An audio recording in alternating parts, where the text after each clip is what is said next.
Hello, folks. Welcome to another edition of Creator News Live. I am Jeff C., and I'm so glad you're here. We've got a special show today with the tables being turned a little bit. My friend Conor Brown, and normally the co-host of this show, we're going to be talking about him because he is like Mr. Side Hustle himself. And so we're saving the best for last. I don't know. I don't want to say anything bad about our other guests, but Conor, it's going to be a great show. So glad you're here, my friend. Glad to be here. I love how the turntables have turned, to quote Michael Scott from The Office. The turntables have turned. Yes, it has. So we're going to have fun today. Let me move this over here. And Conor, what's been going on in your world? You haven't been traveling as much as you. You got anything else on the books, Mr. Travel Agent? Oh, I got some stuff. I got a cruise coming up. That'll be actually pretty awesome. It's going to be a solo cruise. And I'm very interested in it. I made I would say like a resolution at the beginning of the year. I wanted to try it out. So it'll be a short cruise. Is it on Disney or is it on a different cruise line? Different cruise line. Stay tuned for that. Okay. Okay. And we'll see how it'll go. It'll be awesome. It's coming up in a couple weeks. And then at the end of May, I'll be going to Disneyland shortly after Jeff C. will be there, which is awesome. We are going to Social Media Marketing World next week. I'm speaking on Wednesday, right before the keynote. So if you guys are there, I would love to go grab a coffee, go hang out somewhere. If you're going to be in Anaheim for Social Media Marketing World, let me know. It's going to be a fun time, and I'm going for a couple days to Disneyland after. It's been a minute since I've been to Disneyland. I think it was in high school. I don't think they had California Adventure. I have not haven't seen Avengers Campus. Abby's never seen it, so my daughter's going with me, so that's going to be a blast. And so we've already got some people showing up from our amazing chat room. We've got Shannon Hernandez from 98 KUPD. I think he probably joined in the wrong one, and then he popped in later going, whoops, wrong profile. Now I'm spying from the right profile. Hey, Shannon Hernandez, how are you doing? I appreciate you coming in through your work thing. We won't tell anybody. Disney Hotel Lady says, happy Friday to you as well. Amy Keys, who has been, her son has been playing some amazing baseball, so I've been missing seeing her around, but she has, woohoo, Conor, happy Friday, and, oh, wow, KUPD from hometown. Do you know Shannon Hernandez? He's a great guy. He helps me out a lot with Guys Podcast. Oh, yeah. And Jim Fuse from Fuse in Marketing saying, good morning, Conor and Jeff. Good morning to you, my friend. And the amazing Rich Watts. Good morning, gentlemen. Excited and somewhat fearful to get a peek inside of Conor's mind. It is very, very scary. Very fearful. Very fearful. You should be afraid. Be very afraid. And Mr. Keating is here as well. Hello to you. This guy is probably watching this and writing another novel at the same time. Probably. He is always, I always say Cary Grant, but it's his protagonist in the, he's a pastor. Oh, gosh, I can't think of his name. It's a great book, a series of books. So, Raymond, drop it down in the comments. Put your Amazon profile or wherever you want people to buy your books, wherever you're watching from, because he is an amazing author. And Dustin Stout is waving high, probably inside of the Matrix, building more amazing AI things for Magi. And we're just going to go ahead and get started. This is going to be a fun one with Conor.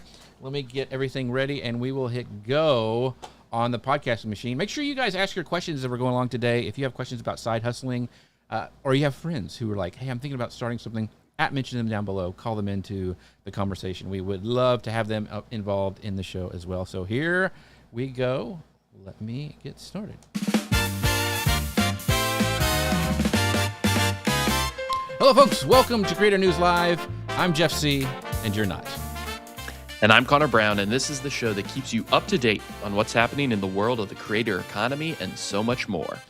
You ever looked at someone building a business on the side of a full-time job and thought, how in the world are they pulling this off? Are you a marketer who has wondered if you could take your corporate skills and build something of your own in the margins? Or maybe you're a solopreneur who needs a system for growing without burning out. If that sounds familiar, you are in the right place. This week, we are flipping the script on Creator News Live. Our co-host, Conor Brown, is on the guest chair for the finale of our Side Hustle Secret series. Conor is the founder of Vacation Kingdoms and the director of agent development at Keys to the Castle Travel, where he has trained dozens of travel advisors. He's a former Walt Disney World cast member and a marketer by trade, and he's doing all of this on top of his full-time job. So today we're unpacking the side hustle stack, how the day job and the two side hustles feed each other, and what he has learned building a real business in the margin of a full-time career. So sit back, clear your schedule, clear your mind, and get ready for this week's episode of Creator News Live. Creator News Live, welcome to the show. Conor Brown is here, he's ready to go. Two side hustles and a full-time gig. His marketer's playbook, yeah, it's big. Awesome, Conor Brown. I've never looked better than when Jeff C. That's right. makes me from AI look like Jacob Elordi out here, and I am not. I am not disappointed with that. That's for sure. That's actually the new ChatGPT image model. Their Image 2, which they need to have a better name. But yeah, so it's getting really, really cool. It basically did that from one prompt, and then of course I did my face swapping little thing that I do, and it's just really, really sharp. So yeah, we're going to dive into this because Conor does have a lot of knowledge about side hustles. But first of all, I want to give a shout out to our friends over at Ecamm who sponsored the show. You can find out more about them at ecamm.com/Jeff. They're actually all right now in the UK wrapping up a creator camp there on the kind of a YouTube conference as well. But they're having a couple more this year. I'm going to be in Chicago, I think in June or July at their event there. And then they have their big one in Portsmouth later on, more towards the fall time of year. So we will, you got to go to one of those because it's amazing. Conor's been, I've been a couple times. They are awesome. ecamm.com/Jeff. All right. So we're going to get right into it, Conor, because you've got a ton of side hustles, but I want to know from the audience, how many side hustles do you have running right now? Like, drop the number in the chat. Are you doing 1, 2, 3? I know Disney Hotel Lady, I believe, is doing one. Amy is just amazing. She's just way far ahead than the rest of us. But yeah, let us know. Are you doing a side hustle like Conor? Like, is there anybody doing more than 2? Because Conor's got 2 and a full-time job, and we're going to talk about that today. So, Conor, you've worn a lot of hats. You've been cast member at Walt Disney World, corporate marketer, travel advisor, agent trainer, co-host of this show. Take us all the way back. When did this theme park obsession start for you? Definitely just as a kid, my family was Disney people. We would go to Walt Disney World every other year, and then we started going every year. So I grew up just loving the place. I come from Maryland. I had a lot of friends that every year they would go to the beach. You know, they would go to the beaches of Delaware and Ocean City, and that was their thing. For us, that was Walt Disney World. Every year, that's what our trip was. And I just grew up loving it. And I knew it was something consistent that was going to happen, right? So in between the time I was not in Disney World, I was looking on message boards. I was watching old school videos. I was reading up on it because I loved it so much. I would pass the time in between my trips by learning more about it. And one time we were down there and we were on one of our favorite attractions, the People Mover. And my mom turned to us and said, you know, this was the attraction I used to work on. And my mind blew. It was blown. I was like, what are you talking about? You're a mom. You're a school teacher. You couldn't have ever done anything like that. And she told me about the college program, the Disney college program, which is something that still is a huge thing here at Walt Disney World. But basically you come into the parks and you're able to work. So as soon as I understood that that was an opportunity, that my mom did that I wanted to follow in her footsteps, I mean, I was already obsessed with the theme parks. That cranked it into overdrive from there. And luckily I was able to be accepted into the college program, work in Walt Disney World. And then after I left, I knew, you know what? I still want to do something. I still want to help people plan these trips and do these trips. And that's where it started, and it's evolved from there. So the question is, when, did you just, I mean, you found out your mom was in the college program. So did you immediately start planning? What age was that? Did you immediately start planning to be in the college program, or when did you decide? Was it in high school that you're like, okay, this is a goal kind of a thing? I was definitely like late middle school, early high school. I remember like essentially creating a fake application so I could look at like these videos that they had, but they put them behind like an applicant paywall almost. And I Hmm. remember doing that in high school just so I could see these videos that were like what it's like to live, learn, and earn on the Disney College program and stuff. So, Jeff, even before I knew what college I wanted to go to or what Right. major I wanted to study, I knew part of my college experience had to be on the Disney College program at some point. That is really cool. Okay. Because it's so funny because I didn't even know Yeah. that was even a college program because I thought that would have been something because I was kind of, I always thought Disney was creative. You know, we were in the middle of Kansas. It was kind of, we were in the middle of the country getting to one or the other. We got to do that. I don't know how my parents did it. We weren't really well off, but I'm sure we ate sandwiches in the parking lot, but they made that dream happen. And it was always, you know, it was pretty amazing. So back in the day, they would have representatives that would go from campus to campus and they'd put Okay. on a little, almost like a little info session. And that's how my mom heard. My mom also was a recreation major, so it kind of fit in with what she was doing. And it was very different back then, right? Her session was just the summer. So it was just a summer term that they were offering it for. Me, I did it for a whole year right after college. I applied while I was in college, got it while I was in college, and did it right after I graduated. Very cool. So, you know, a lot of people love Disney. There's a ton of them in the chat room right now. I already know. And the man is here, the Lou Mangello. He's going, is that the Conor Brown? Yes, it is. It is not an AI avatar. But a lot of people love Disney, but very few decide to build a travel advisor business around it while still working a full-time job. So, like, what was the moment that you realized, okay, could this be a real business and not just a passion project? And I kind of want to know, was the travel advisor thing first before the marketing job, or was the marketing job first and then you added on, okay, I'm going to do a travel advisor thing too? So it started, the college program. And then once I ended the college program, I knew, you know what, I have to put my degree to use, right? I wanted to do something in marketing. So I went back home to Maryland. But I said to myself, I said, you know what? If Disney ever comes calling again, I'll drop everything and I'll go and I'll work for them again, right? Mm-hmm. So I went back home. I got a great job in marketing. And maybe a year and a half went by, and I was like, this is so silly. Like, I'm waiting for something to happen that is totally outside of my control, right? Mm-hmm. I knew I wanted to do something with the theme parks related. I knew I wanted to create something. Maybe why was I sitting here waiting for a company to reach out when that wasn't going to happen? And it was so outside of my control. So I decided to take matters into my own hands. And that's when I started my blog. And then eventually, a few months later, my podcast. So that was the first thing. And it really was just something to try to funnel all this information that I had and help people plan their trips. Because I would see people who were, for lack of a better term, clueless in the parks. When I was Right. working there, Yeah. they would be there. They had no idea what was going on. And that always broke my heart because we grew up as a type A planning family. We knew what we wanted to do because we wanted to get the most out of Right. each and every trip. And we'd see so many people come in when I was a cast member. They didn't do an ounce of planning. They had no idea, right? They didn't know the tips and tricks and stuff. And their trip was a lot more stressful than it needed to be.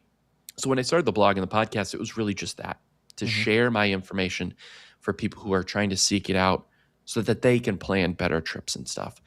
And eventually, I think with all kind of hobbies or whatever, you come to an impetus of, hey, am I going to make money off of this, right? And how am I going to do that? I formulated a bunch of different ideas, but I realized, you know what? The next level is to just become a travel advisor, which if you don't know how travel advising works, you book your vacation through me for the same exact price that you would find on a consumer website. You can go to waltdisneyworld.com. You're going to find the same price that I'm going to find, but you're going to get all my expertise and knowledge, and then Disney is going to pay me a commission based on whatever we sell. So I said, you know what? Let's do that. Let's try and go that. And I dipped my toes into the travel advising world right in February of 2020, which was a Really? great time. to start selling Right. travel, Yeah. which is crazy. So that's kind of how it started. It was that sort of, you know what, how do we start making just a little bit of money to kind of help fund this thing that I'm doing with a blog and podcast? So did you ever think about going inside of the Walt Disney Company, like straight, like, instead of doing, this marketing job, did you ever think like, okay, I'm gonna get some experience doing this marketing thing and then maybe I can go work for marketing for Disney? Or is it like getting inside the company? I mean, you were already in it, like with the cast member, but then going into like the corporate side, is that a big leap, or is that like, you didn't want to do that after you saw how the sausage was made? Like, why didn't you go that direction? Oh, Jeff, I had a simple plan and it was going to work to perfection. It was a 3-part plan. The first part was to do the college program. So the college program, you're working in the park, right? Mm-hmm. You're doing something like that. The second was to get a professional internship. And the professional internship is more in marketing, something like that. And the third was to roll that professional internship into a full-time job in marketing with Disney and work there for the rest of my life. Right. Of that 3-part plan, I got 1 part completed and I got denied from everything else. So what I ended up doing when I didn't get any of the professional internships that I wanted, when I didn't get any of the jobs, is I extended my college program. So I went from 1 semester to 2. So I was basically there for a full year, just to try to see if anything else would come up from it, but it didn't. So yeah, the plan was always to work for them. I think once I got a marketing job outside of it, I realized, you know what, there are other avenues we can go that we can still incorporate this into our personal and professional lives. So if like Disney's watching right now and they said, and they would offer you a marketing job, would you go inside the company now or not? Well, the price has to be right. Okay. Price has to be right. Got it. I think there's also some sort of flexibility too, right? Like, I think that we talk a lot about it on the show. I know when we just had Sean on the show about, or even Steven last week, going into the park because you love it versus going into the park because it's work, right? Right. And I think like I do this on the side. I go in the parks all the time. I still have a ton of fun. What's that next step, right? When you're in the side, the beast, the mechanism, all that stuff, what is that like? And it would be very, very, very different. Plus, my travel advisor stuff has blossomed to beyond Disney. I book all sorts of trips, right? And I would hate to give that up in this moment in time, I would say. So it's really interesting. I wanted to ask, well, Lou, first of all, says, wait, plan? You can't just roll up the parks at 11 a.m., buy a ticket, and go to any attraction you want? No. You can? If you want to have a terrible Lou time. can, because he's Mr. Disney. But the rest of us, mere mortals, Yeah. we have to actually make plans and understand what's going on. When Lou decides to go to the parks, I mean, I think a lot of it's AI, but we'll talk about that later. The other question I have, like, Lou's talking about travel agents and you planning and all that stuff. Vacation Kingdoms is like your baby. That's your travel agent kind of company, travel advisor company. But you also train other advisors at Keys to the Castle. So did that come after you started doing it, or like did you merge, or like how did that all work, and how did that one lead to the other? That came a few years after I started being a travel advisor. I was at another agency, and just kind of like you switched jobs, I saw this opportunity. I met Chris, who was the co-owner of Keys to the Castle Travel. He had a void to fill. I think he saw that I was a good communicator. I was organized. I was good at marketing. I could help people in another capacity when it came to the travel advising stuff. So that's where the opportunity kind of arose. I'd been a travel advisor servicing my own clients for a while. So that was kind of the expertise and the experience I was bringing to Keys to Castle Travel. So there, I'm still a travel advisor. I still service my clients. I still help book any trips that they want, right? But I also train on board, make sure our systems are properly in place we're up to 75 agents now. Wow. I've trained and onboarded dozens of agents. So we've really systematized our process and helped a lot of people start side hustles of their own. Got it. So you kind of being a former cast member, I mean, I'm sure that gives you a lot of insight, especially the Disney side of planning, and how you plan trips for people. But what does that insider perspective actually give your clients that like make you stand out that another agent couldn't? Because there's a ton of Disney travel planners out there and advisors. Like, what is your kind of thing that sets you apart compared to all those others? I think the operation side of stuff really helps me understanding how Disney thinks about things, about how they want crowds and stuff to navigate the parks. That's helped me a lot just in helping to formulate plans for people to use in the parks and stuff. A lot of, what I learned in the company was much more around communication and, staying organized and those sorts of things. I think where I really shine, where I differentiate myself from all the other travel advisors is the proximity that I have to the parks now. I'm in there constantly, right? There's a lot of great travel advisors spread out all over the country who come once or twice a year, and that's great. And they have a lot of knowledge about that. I'm in the parks weekly. I know the traffic patterns, the flows, the changes, those sorts of things. So I can help clients in real time, not what was going on 6, 7, 8 months ago. So I think it's kind of the twofold. I definitely think my communication skills, understanding how the company and the parks work as a whole and how operations work, but then also what's going on right now, today in the parks. That's how I'm able to differentiate myself. So I'll just give an example because Connor plans a lot of our Disney trips. He's planning the one we're going to Disneyland here in a week or so. And one of the things I remember, we were exhausted after a day at Epcot, and I just texted Connor, like, Connor, what's the fastest way to get out of here? Like, how do I get to my hotel quickly? Because Jody's tired, I'm tired. And he's like, okay, this is what you want to do. You want to go down to the boardwalk, you want to go to this hotel, and you want to get an Uber straight from here. You'll bypass this. Or one of the best ones was take the boat. We were at Disney World and Magic Kingdom. And he said, take the boat, go to a Wilderness Lodge, and go there and just sit at the lounge, and they have great snacks, and you can just chill there for a while. And like, we did it. We had the best time. In fact, we went back with a group of friends, I think in a month or so, because the Territory Lounge was so awesome. But that's the kind of stuff that Connor can give you because of the knowledge he has. Those little hacks that just make your vacation so much better. I think that was really made our day when we could go and get back a little earlier without so much walking and waiting. Most of my tips are around alcohol, so just keep that in mind. Okay, yeah. I didn't have that. Didn't even bring that up. All right, so so you're co-host of this show.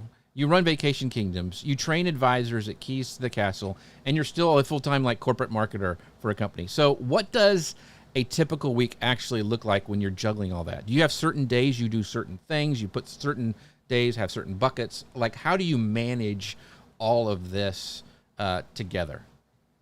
I don't. It's a nightmare. It's an absolute nightmare. It's terrible. There's nothing. Mike Tyson, everybody has a plan until they get punched in the face, right? And I think that a typical week is that there isn't a typical week. You know what's typical about my week is I know if I'm not traveling, I'm going to be here at 11 o'clock Eastern time every Friday doing this show, right? That's the most consistent thing. One thing that I think is great is that I am able to work from home some of the days of the week. So that's where I can do other things relatively quickly once I log off for the day, right?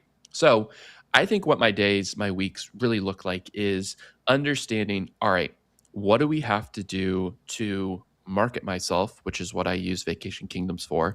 What do I have to do for clients, whether it's upcoming trips, payments are getting due, right?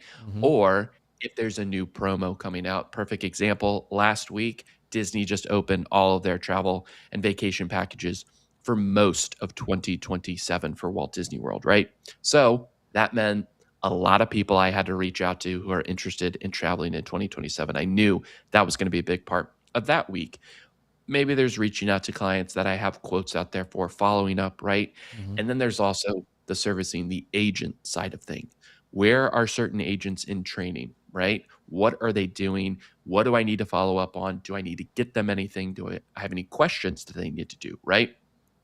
The only way I can do any of this is with really, really, really good systems, tools, and processes. That's the only way that I'm able to do any of this, because weeks change on the Right. drop of a dime. There's always something coming out. And we'll talk about that, a little bit of your systems kind of in the next section. But before we move on, I wanted to talk about, like, what's one thing in the early days of Vacation Kingdoms that would surprise our audience? Something you maybe haven't talked about on the show before. I'd really be interested in, like, when you first started, like, one of the things that people wouldn't know about that. Is there Oh, anything? man. Well, it used to be something else. It used to be called WDW Opinion, right? Right. Which was my whole thinking when I started it was, what if we had a place that could be like, come share your own opinions, right? And I'll tell you why they're wrong, right? Or others will tell you why they're wrong, and that sort of stuff. And it didn't really take off. I think one thing that kind of started to surprise me is that when I did start to share my own knowledge, a lot of people were like, I didn't even think of that. That's so good. Like, you don't know what you know that other people don't know, right? Exactly. Like, that's the thing. It's you think everyone knows this knowledge that you've possessed for forever, but in reality, no one probably does that. So I don't know. I think when I was starting that out, that always kind of surprised me. And I Yeah. think it helped when I pivoted into a more like, hey, this site is just me telling you what's up, what my opinions are, and what I think you should do with tips and tricks. Yeah. And one of the things people may not know is not I think this happened in the last couple of years, but you became, like, you're on the call list or whatever for, like, being a Disney influencer. You got to go and do some things when, like, some movies and new things open, that Disney's actually starting to call you now and letting you know. I guess it's a press pass. I don't know what it's called, but that is really cool too. I mean, that also helps. You mentioned getting yourself out there. That's a big deal. Like, that's a really cool thing. I think my content, like, being as professional as possible, like, still you can be critical and whatnot, but it has to look polished. It has to look good, and I think that I've been doing this a while now. I've been creating content for a while. So being able to have that year's worth of knowledge around creating content, around what's going to stick and those sorts of things, has really helped me in that. I know Rich Graham, I think, was asking about the 30-day short video content challenge that I was doing. This was, honestly, Rich, I think this was probably a year ago now, close to a year ago, where I was posting one short form content piece every single day for 30 days. I did it. It was great.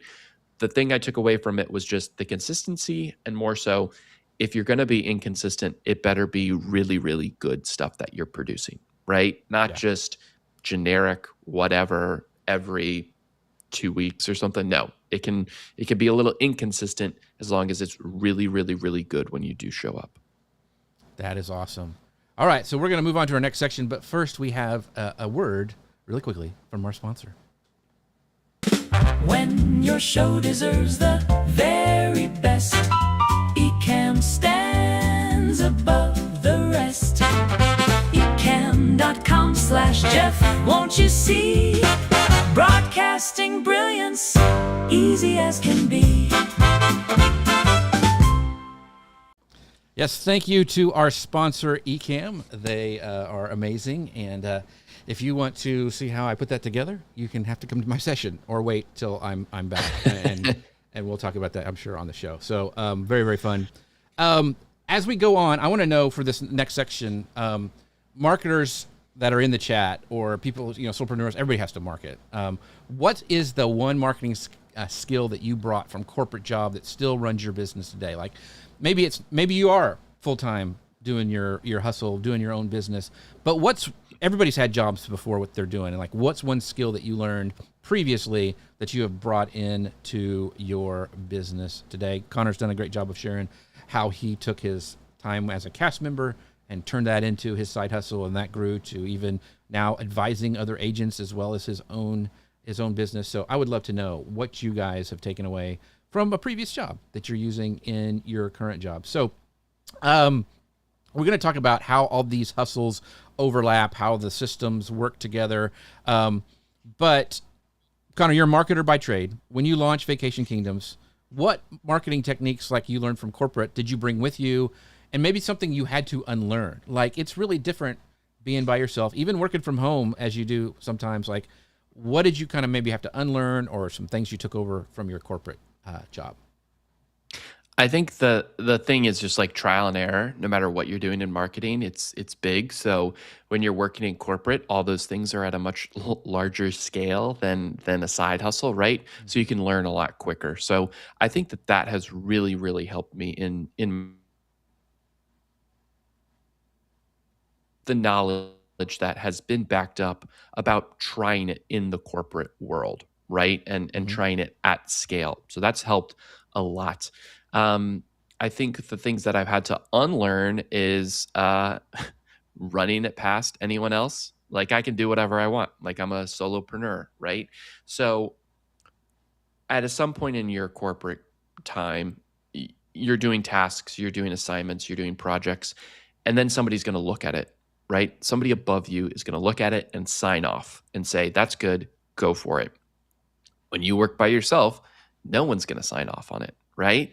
So when you're in corporate, you can kind of get a good enough of the way there to where it's going to get reviewed. There's going to be edits, and we can go from there. We're our own worst critics, right? So when you're working by yourself and no one else is there to review it, well, you can just sit on something for forever and say, it's not good, it's not perfect, we need a couple more tweaks here or there, or this, that, and the other. So unlearning that of like, no one's going to come and say, yep, it's time to post, right? You have to be the one to do that. You have to be the one to say, good enough, let's get it out there and let's learn from it. Got it. So I think I want to talk about this distinction that you've done is like most travel advisors, they think of themselves as travel planners first. You think of yourself as a marketer first. So how does that kind of reframe change what you do day to day? Are you always looking at the end goal and how it can move the needle in your business? Because I think sometimes people get like stuck in the tasks of their job instead of maybe looking at like how it can grow. Because I mean, you have done something pretty remarkable, taking, and working a full-time job is growing these business. And now, I mean, being kind of an influencer for Disney, the opportunities you have is like a dream for a lot of people who go to the parks, and you're able to do that. So how has that marketer first mindset helped you in your side hustles? Oh, well, it's helped me reach more people, right? By creating effective, communicative content, right? That gets a point across and those sorts of things. I think another thing that's really helped me is in a marketing world, you understand the funnel, right? Everything is a funnel, right? You get viewers, and then you get followers, and then you get people that convert, and then you get people that actually book with you, right? And it gets less and less and less and less and less. I think a lot of new travel advisors that get into this, they don't have a funnel built up, right? So someone reaches out to them and they put everything into them and they think, oh my God, this is going to be great. This is going to be awesome. And then that person ghosts them, or that person doesn't fall through with that trip, or the trip gets canceled. And then the travel advisor is just, heartbroken because they put all this effort into that. Being a marketer, I know I can't be heartbroken by any one lead missing out, right? Any one person not filling out a form, right? It's a volume game. It's a volume game, and you have to make the funnel at the top as big as possible. With that, it becomes a little bit of devoid of emotions, right? You don't take it too personal when somebody doesn't reach back out. You're just on to the next thing. Or when someone has to cancel, you're on to the next trip. All those things. So I think that's a big thing that marketing has brought. And the lens that I look through is more of we got to get the funnel filled up, and then we can go on to the next thing. I got it. So I think what you're saying is like that's probably the thing that you see most advisors get wrong, or even any small, because I know people see these influencers and these videos on Instagram and TikTok, millions of followers, right? I mean, millions of views. But if you don't have the right marketing message, or you don't have a way to convert them, it's nothing but vanity metrics. And in fact, you can have a small audience and make quite a bit of money if you're reaching the right people and they're converting. So is that the biggest mistake you see like new advisors when they come on? Vanity metrics. It's Yeah. exactly that, right? It's I posted one thing and no one saw it. Yeah, because it was terrible, right?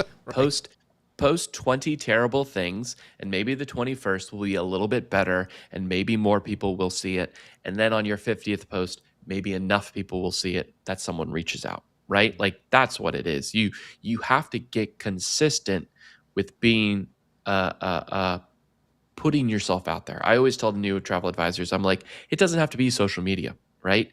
Putting yourself out there. When this is a job and you're treating it as such, even if it is part time and on the side, when you're treating it as a job where you need to make money, you have to put yourself out there. Beyond social media, how else are you going to do that? You're going to talk to people. Hey, strike up a conversation with somebody at the kids' baseball game. Where are you guys traveling to? Right? That leads into the next thing. That leads into you sharing your expertise, so on and so forth. Following up on emails, reaching out to people cold, right? These are the things, the tactics that are necessary to grow a business in this sort of industry. You have to put yourself out there and you have to stay consistent in putting yourself out there. And I think that goes for everything, Jeff. I mean, we have consultants in the chat, right? If you want a new client, you got to get pretty comfortable putting yourself out there and putting your services on display. Posts on social media, fine. Emails, talking to people, going to conferences, something Jeff loves to do all the time, putting yourself out there so people can actually see who you are, what you're about, and what you're selling. Yeah, I think that's awesome. And being consistent, I think, what is it? I can't remember who said the quote. It was like consistency beats talent any day or something like that. I can't remember what it, yeah.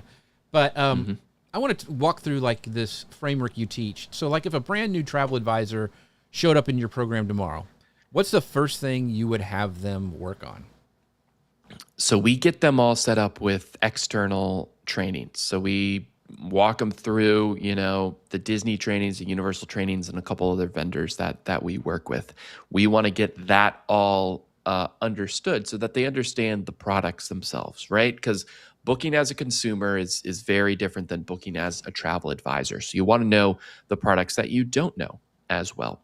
And then from there, they go into the things that we've also started to create. So our systems, our videos, our training tools, all of these things, our CRM, where you enter in your bookings and stuff. We have a very structured process, which shows you what videos to watch, in what order, what homework assignments to do, how to add in fake reservations, right? And then we also introduce them to the systems and tools we have set up where they can go to for support once they're done with that training. So it's a combination of learning about the destinations that they're probably going to start to sell, and then also learning about the tools and our systems and how to actually set themselves up.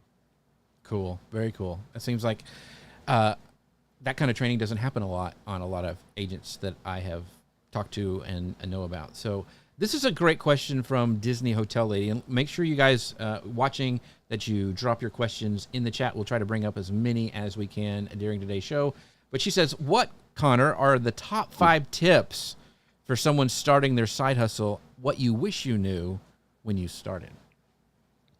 So I don't know if there's going to be 5, but I'll just start rambling. I would say start small with your goal, right? Mm-hmm. If your goal is, as soon as you start it, I want to make this my full-time gig, you're going to get let down really quick within a month when you're not making 6 figures, right? Or whatever you need to make it your full-time gig. So start small. What is that going to be? For new travel advisors, I always say your first goal should be to book that first vacation that isn't your own vacation, right? That's your first goal. Whatever it is, book that. So start small with your first goal, because you also want to give yourself momentum to continue to knock down those goals and stuff like that. The second would be, no one's going to tell you to sit down and do this. You're the person that has to actually have the discipline and sit down and be consistent with that. The third, kind of along the same lines, treat this seriously, right? If you want to treat it like a hobby and you want to show up every now and then, that's fine. Hobbies are great. I love golf. I love all my hobbies that I have. Right. I'm not going on the PGA Tour anytime soon because I'm not dedicated to doing any of that stuff, right? Sit down, put in the work. You have to show up. Those are the two, honestly, the main ones I would say with that. And then time management. I mean, you have to make time for it. If this is important to you and you want to make it something big and it's not going to be just a hobby, you also have to get in, not necessarily buy-in from your family and friends, but they have to understand, hey, I'm going to have to make some sacrifices for this. I think that's really key. And the other thing is, and this sounds really harsh, but it took a while for me to think about, especially if you've been working in like corporate for a while and you have teams and stuff. One of the things that was really for me was like, nobody's coming to save you, right? Like it's you. Like that lights a fire under your tush to get going, because if you have that thing, like, because even in corporate you're like, okay, if I really screwed this up, the whole team's going to take the fall, or whatever. It's like, or you can go to a boss and like, hey, I've got this problem. When you do this side hustle and then you want to transition it, especially to your full-time gig, you just have to realize like there's no one coming to save you. Like you can't kind of rest on your laurels. I tease Lou all the time, but we always ask ourselves, are we still relevant? Like, is what we're doing still relevant? Is it making a difference? How can we continue to be relevant and stay relevant? For me, it's always getting great guests on the show where I can pick their brain and they can come on and we can talk and repurpose it. And like, that's trying to always be relevant and trying to always be better for the next time, I think is another one, which you kind of alluded to. So I think it goes back to that first time of after I left the college program, waiting and being like, oh, well, they're going to come. No one's going to come.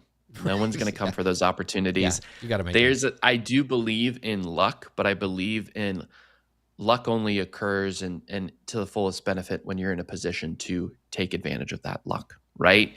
If you win the lottery and you go to the racetrack and you spend it all, well, that's pretty terrible. But if you win the lottery and you already had a system set up in place to invest it and have some money for travel and those sorts of things, that's where it really, really helps. Yeah. I think that is really key, and being consistent, like we mentioned before. So one of the things in our audience, we have, it's full of people who are trying to grow without a huge team. Like, either, you're cash poor or you don't have enough time. And so you like, how do I do this without growing a huge team? How can I move the needle? Like we were talking about, always be better, continue to kind of push your dreams forward. But where is AI actually earning its keep in your workflow? Whether that's Vacation Kingdoms or your other client stuff that you're doing, the communications, agent training, whatever. We kind of were nerding out before the show about Claude Cowork and how we're using that. So where is AI actually fitting in kind of your marketing stack that you're doing? Oh, so it's helping with organizational stuff. It's helping with templatizing stuff, systematizing stuff. And some of the tools I use, like our CRM system, are integrating AI pretty aggressively, I would say. So it's using things, again, you have to actually use it. You have to click the button, right? But it's synthesizing. You can distill meeting notes, and it can process that for you. It can remind you of notes that you took elsewhere on a client and say, hey, ask them about this in a follow-up call, those sorts of things. Another cool AI tool that our CRM uses is you can copy a link copy a link from like a vendor, and it'll create an itinerary just based on that one link, which is really, really, really cool. And it looks great for the clients. I would say the AI that I'm using the most, Jeff, is the automation. So it might not be artificial intelligence, but it is an automated sort of thing. Perfect example, Jeff, you're going to Disneyland. You've been getting all of these automated emails, right?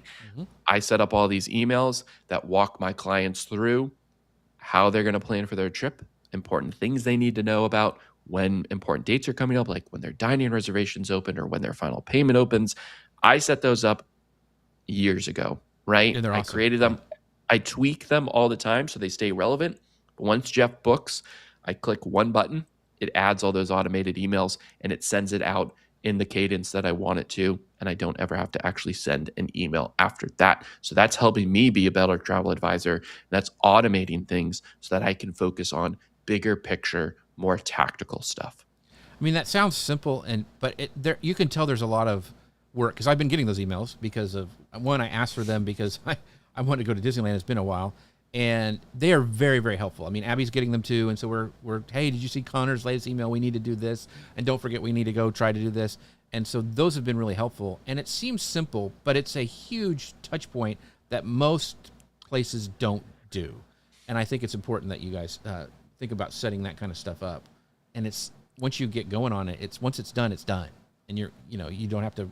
You have to go back and adjust it, but you know what I'm saying? It's like... But that's the best part. Yeah. It's like once you set it up, you can adjust it, right? When it's not a template, you can't adjust anything. You're just starting from scratch constantly. So that's the thing. Templates. We do it in our onboarding as well. We have an onboarding guide for every single advisor. We have a template. We make a copy of the template, and it has a checklist with due dates and all those things. That's the only way we can actually keep tabs on everyone and where they are in their process. So, we talk about a lot of AI that helps us, and now it's with Claude Cowork and all these things it's really getting awesome how you can automate some things that were kind of a task that you kind of had to slog through before.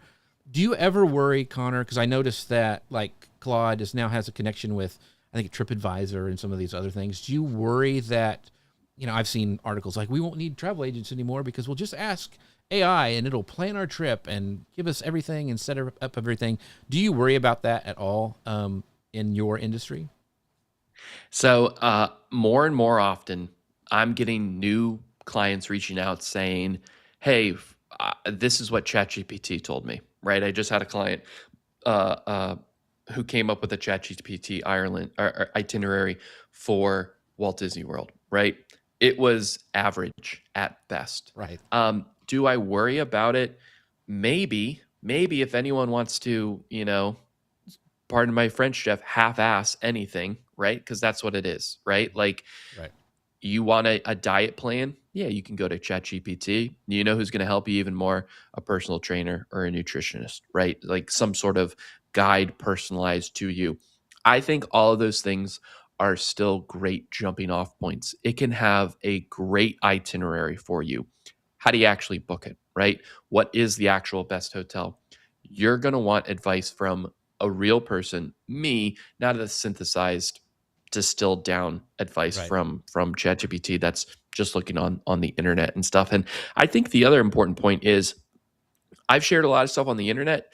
It's a fraction of the knowledge that I actually have, right? So when you come to me and I can understand your setup and who you are from a personal perspective, I can offer a much more personalized experience, not a kind of one size fits all stuff that you might see out there on the internet.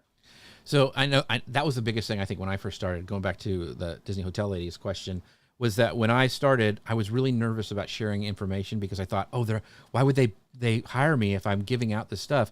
And there's a great line, I think it's by Jay Baer. He says, just because you know the ingredients doesn't make you a chef, right? Yes. And that's kind of what you're doing, is like you take all that stuff and like, if you know somebody who has special travel needs or a special diet, like it's going to be really hard for ChatGPT or one of these AI things to help you. They might give you some general ideas, like maybe where you can get gluten-free stuff.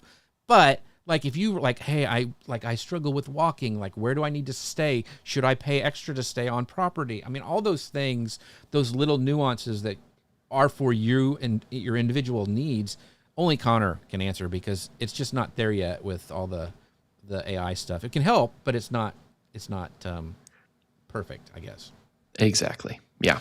So going back to your training other advisors, which is really interesting because it almost sounds like you're training your competition, but it's not because you're part of it. But how does training other advisors make you a better advisor? Does teaching actually sharpen your own skills, or does it feel like a drain? I mean, you probably can't say that publicly like if it was, but how do you manage that? Like, because you're training other people, does that make you a better advisor? Oh, absolutely. I think the onboarding thing is one thing. It makes me better in if somebody's asking a question and then another person asks the same question and then a third person asks a question. I know, all right, I should probably make this a better system, right? I should reiterate this more clearly to them. It helps me with communication skills, right? Like that's how it's helping me be a better advisor overall. And every single advisor, once they're onboarded, they still ask questions. They still, I help train veteran agents just as much as I do new agents. So they're always coming with their own perspective and their own unique challenges and hurdles to overcome. And probably most importantly, they're coming with their unique clients that they're helping as well. So everyone has something that they're experiencing for the first time every single day. Sometimes I'm experiencing it for the first time. Sometimes it's just that new agent that's experiencing it for the first time. But seeing, like learning, seeing other people in their shoes, how they're operating, that helps me with so many things. I'd always tell people, if you want to jump ahead in your content or taking your business to like next level, teach your subject, like teach it. Like, Yeah. even if it's just putting out one YouTube video a month, it forces you to organize your thoughts, do research. There's so many benefits from teaching. Even doing this show, for me, it's just always keeping me on the game, always researching, trying to figure out new angles. And so find something that does that for you, because I think that's what will take you, kind of give you that next level or, above your competition, because a lot of them aren't doing that. They're just trying to get the money in, stay at the status quo, don't lose clients. But the best way to not lose clients is to become better and better and better at your job. So the last question in this section, Conor, is like, how do you keep the day job and like the two side hustles from blurring into just like one big blob on social? Like, because you got Vacation Kingdoms, you're doing the other stuff. Like, do you have to go, okay, I'm in this mode right now. This is what the content I'm going to create. Okay, I'm done with that. Now I'm going to go and make some training for these advisors. That's something that I learned recently that they need to know. Like, how do you keep it from blurring into just a big mess? I mean, I think it's just practice. Like it's showing up and doing the thing on a large scale, a large amount of time.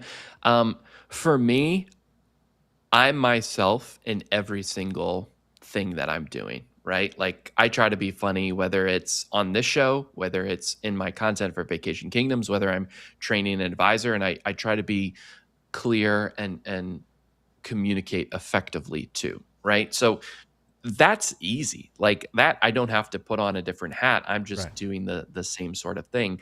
I will say I'm the type of person that needs to keep things separate, right? So we're using Google Suite for each of those things, and they're different, right? Their own logins for their own things, and keeping it separate. It's easier to track. It's helpful in that regard.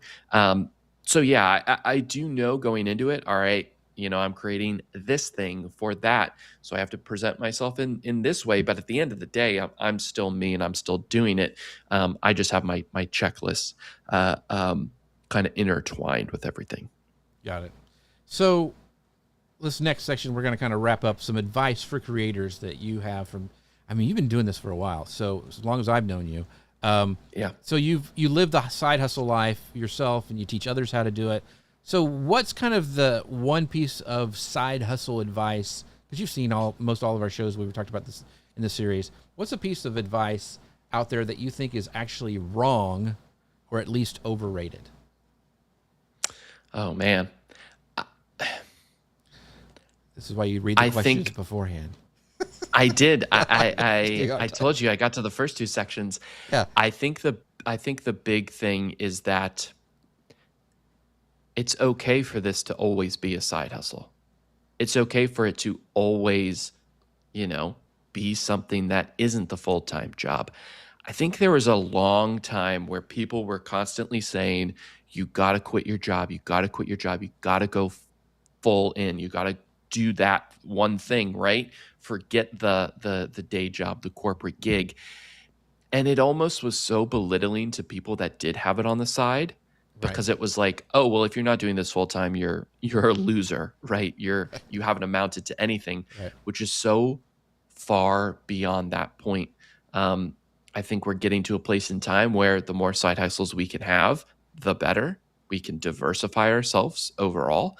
So I think the thing that often gets mistaken is that, oh, you're doing a side hustle. That must mean it's not that big of a deal, right? And that's just not the case. You can keep the day job and you can keep the side hustle and you can keep going with both of them in that same, segmented sort of time frame.